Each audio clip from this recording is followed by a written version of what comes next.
Durante el mensaje del presidente Rodrigo Duterte en el 69 aniversario del Philippine Air Force, nombra él con 5 PNP general que alegadamente envuelto na illegal droga. Este incluye el retired PNP Deputy Director General Marcelo Garbo Jr., retired Police General Vicente Looc, Chief Superintendent Bernardo Diaz, antes National Capital Region Police Office Chief Director Joel Pagdilaw y Quezon City Police District Director Chief Superintendent Edgardo Tino.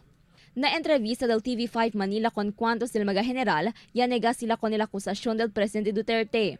Mientras tanto, siguiendo con ya crea un comitiva, el National Police Commission o NAPOLCOM, para investigar con el 3 activo general con quien ya nombra si Duterte. Mientras el Department of Interior and Local Government o DILG, amo el quien investiga con retired Police General Vicente Looc.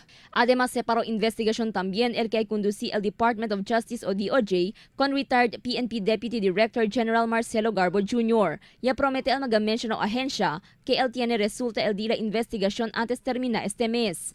Según con Duterte, él continúa de su administración con el intensificado campaña contra droga ilegal. Adentro de 6 meses y un día, optimismo si Duterte que él puede cumplir con su promesa para terminar con el problema de droga en el país. Crystal Almonía, Dateline Zamboanga.